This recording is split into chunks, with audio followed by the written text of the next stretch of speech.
Hair में ना, hair industry या हेयर ड्रेसर को ना, इसमें ना कोई कैरियर नहीं है। इसमें आप ग्रोथ नहीं कर सकते, आप स्टॉप रह जाते हो। इसमें ना कोई कैरियर नहीं है, ना आप प्रॉपर अच्छे से आपको सैलरी मिल पाएगा। तो हेयर ड्रेसिंग में कैरियर नहीं है। अच्छा, तो ऐसी बात है। चलो मैं बताता हूँ आपको कि हेयर ड्रेसिंग में कैरियर है या नहीं, या आप हेयर ड्रेसिंग में कितना सक्सेस हो सकते हो। सो मैं अभी बताने वाला हूँ 10, एक दो नहीं, पूरा का पूरा 10 ऐसा कैटेगरी जो जिनको लगता है ना कि हेयर ड्रेसिंग सिर्फ एक लेवल पे आके बाल काटना, कलर करना बस स्टॉप हो जाता है। नहीं, ये तो जस्ट स्टार्टिंग है। यहाँ से बाल काटना, कलर करना या आप और सर्विसेज जो कर रहे हो सैलून में, ये तो जस्ट स्टार्ट है। कैरियर इससे भी आगे है और बहुत आगे है हेयर इंडस्ट्री में हेयर ड्रेसर के लिए। बट उनके लिए है जो काम करना चाहते हैं, जो मेहनत करना चाहते हैं, जो ऑलवेज अपने आप को अपग्रेड करते हैं, उनके लिए। हाँ, जो ये सारे कुछ नहीं करते हैं या नहीं करना चाहते हैं, उनके लिए तो सच में नहीं है। एक जगह स्टक कर जाओगे, स्टॉप कर जाओगे और इससे आगे नहीं बढ़ पाओगे। फिर आप एक्सपेक्ट करोगे कि सैलरी मेरा इतना होना चाहिए, तो पॉसिबल नहीं है। उसके लिए आपको करना होगा ग्रोथ। तो मैं अभी बात करने वाला हूँ ऐसे 10 कैटेगरी हेयर ड्रेसर का, या एक पर्सन, एक हेयर ड्रेसर आप किस तरीके से अलग अलग स्टेज पे जाके आप अपने आप को अपग्रेड कर सकते हो और आपका सैलरी अप हो सकता है। पहला स्टेप और फर्स्ट स्टेप कि जब आप एकेडमी से कोर्स करके निकलते हो, कहीं से सीख के निकलते हो, तो आप सबसे पहले फ्लोर पे जाते हो इंटर्नशिप करने के लिए। ठीक है, तो इंटर्नशिप जो होता है वो स्टार्टिंग होता है हेयर ड्रेसिंग का कैरियर का। ठीक है, सो जब आप इंटर्नशिप करते हो, सो ये सैलरी ना कहीं कुछ फिक्स नहीं है, एक अप्रॉक्स है जो इस बीच में हो सकता है। ठीक है, तो जब इंटर्नशिप करने जाते हैं ना, तो नए हेयर ड्रेसर को ना एटलीस्ट ना 6 to 8,000 के आसपास सैलरी मिलता है। ये जब आप स्टार्टिंग कर रहे हो अपने कैरियर। ठीक है, सो उस टाइम पे। ठीक है, नंबर 2 पे है एज अ जूनियर स्टाइलिस्ट। जब आप इंटर्नशिप खत्म करते हो, उसके बाद आप आते हो जो स्टेज होता है हेयर ड्रेसिंग का, जूनियर स्टाइलिस्ट। तो जब एज अ जूनियर स्टाइलिस्ट जब आप काम करते हो ना, उस टाइम पे, अभी के टाइम पे एटलीस्ट जूनियर स्टाइलिस्ट को 10 to 15 की तो सैलरी मिलता ही है।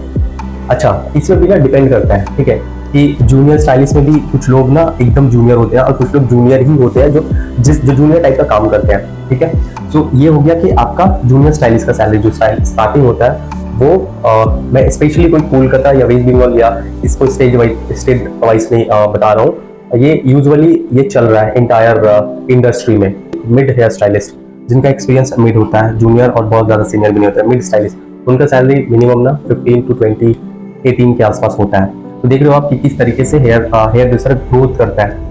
आप जिस स्टेज पे रहोगे, जिस तरीके से आप काम करोगे, जिस तरह से आप परफॉर्म करोगे, उसी तरीके से आपका सैलरी इंक्रीज होगा। मिड स्टाइलिस्ट जब आप क्रॉस करते हो, तब आपका एक स्टेज आता है जिसको कहते हैं senior stylist, senior hair dresser. Senior hair dresser जब तक आप सीनियर हेयर ड्रेसर हो जाते हो ना, तब तक आपका सैलरी अच्छा खासा हो जाता है।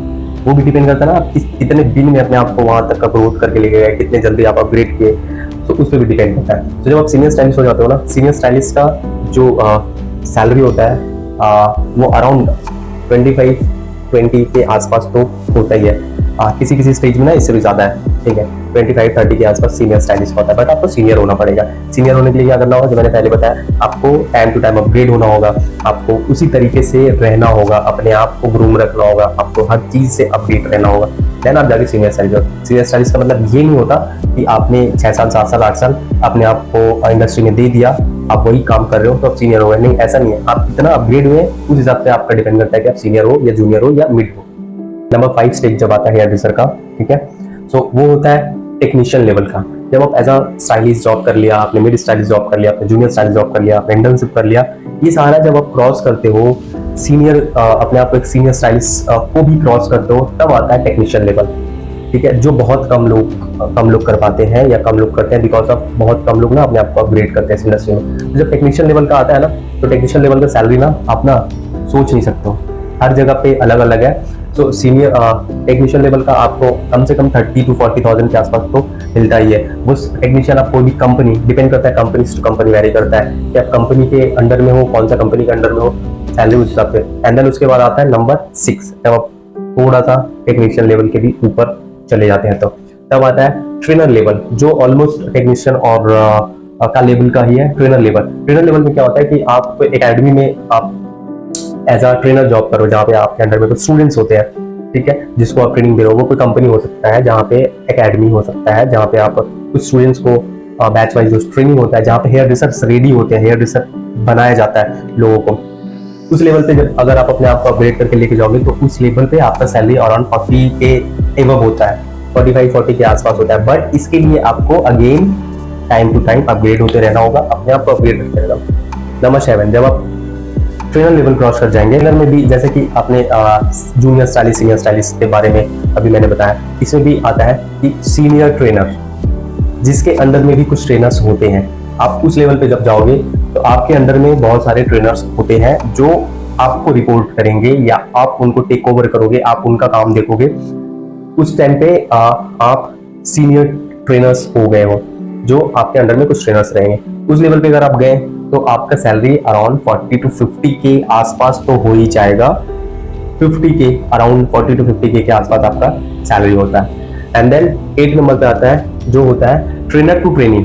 ट्रेनर टू ट्रेनिंग का मतलब हो गया कि आप कोई एक ट्रेनर है, सपोज ट्रेनर को ट्रेनिंग देना है, ट्रेनर को अपग्रेड करना है। सो ट्रेनर को जब अपग्रेड करना है तो ट्रेनर टू ट्रेनिंग मतलब आपको कितना ज्यादा अपग्रेड रहना होगा ऑलवेज 24/7, ताकि आप ना ट्रेनर्स को ट्रेनिंग दे रहे हो। ट्रेनर्स को जब ट्रेनिंग हो, ये तो प्रो वाला ट्रेनर हो जाता है।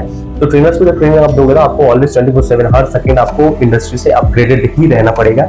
अगर आप इस लेवल पे जाते हो ना तो आपका सैलरी अराउंड 60 to 80,000 के आसपास हो जाता है। जब आप ट्रेनर टू ट्रेनिंग वाला भी लेवल क्रॉस कर गए, तब आता है ऑल ओवर रिस्पॉन्सिबिलिटी जो लेते हैं ना, जिनको कहते हैं ऑल ओवर वर्क, कि आप एक कंपनी के अंदर में हर कुछ देख रहे हो। आप स्टूडेंट्स देख रहे हो, हेयर स्टाइलिस्ट देख रहे हो, जूनियर स्टाइलिस्ट, सीनियर स्टाइलिस्ट, सारे लोग आपके अंडर में आ रहे हैं। एक कंपनी आपके अंडर में आ रहा है। सपोज करें कि कुछ एक कंपनी है जिसका बहुत सारे ब्रांचेस है, 8, 10, 15, 20, 50 समथिंग लाइक इस टाइप का ब्रांचेस है, जिसको आप टेक ओवर कर रहे हो, जिसको आप चला रहे हो। वहां का सारा स्टाफ, वहां का सारा ट्रेनर्स आपके अंडर में आते हैं। आप फ्लोर देखते हो, आप सारा कुछ मैनेज करते हो। इस लेवल पे अगर आप जाते हो तो आप सोच सकते हो कि आपका सैलरी किस लेवल पे जाएगा। बट इसके लिए ना पूरा जान लगाना पड़ता है, पूरा का पूरा मेहनत करना पड़ता है, बहुत कुछ करना पड़ता है, तब जाके आप इस लेवल पे, जो इस लेवल पे है जिसमें बहुत कम लोग हैं, बहुत लोग हैं बट बहुत कम लोग हैं, क्योंकि यहाँ तक जाते जाते ना आधी लोग ना गिव अप कर देते हैं। तो इस लेवल पर आप अगर आप जाओगे ना, आपके अंदर में 40-50 hair dressers, 10-12 trainers, senior trainers, junior trainers, जब आपके लेवल में अंदर में काम करेगा ना, आपका सैलरी अराउंड कम से कम 1 लाख तो होगा ही। बट इसके लिए आपको बहुत मेहनत करना पड़ेगा, बहुत ज्यादा मेहनत करना पड़ेगा। नंबर 10 जो होता है कि आप सैलून ओनर भी हो, हेयर स्टाइलिस्ट भी हो और साथ में टेक्नीशियन भी हो। अगर ये सारे कुछ आपके अंदर में आ जाता है, उसके साथ आपका एक अच्छा खासा खुद का ब्रांड हो, अगर आप इतना कुछ कर लें प्रॉपर, तो फिर आपका ब्रांड भी हो सकता है।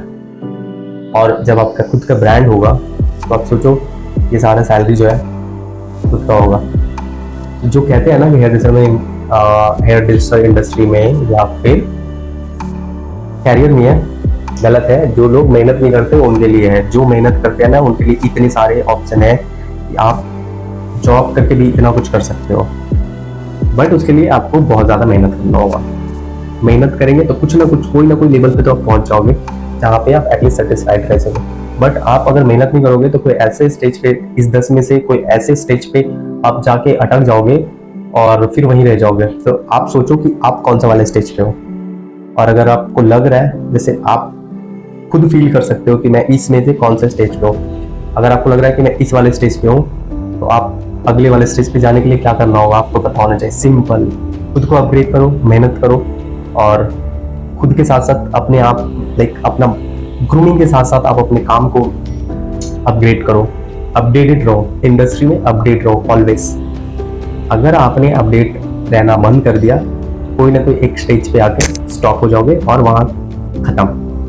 हमारे इंडस्ट्री में सिर्फ 30 से 40 साल तक का आप काम कर सकते हो एज ए स्टाइलिस्ट। उसके बाद जब आप बूढ़े हो जाओगे आपको कोई जॉब भी नहीं देगा। तो उससे पहले ना ये सारा एक्सपीरियंस गेन कर लो, ताकि आपको लोग ना बुला के लेके जाए।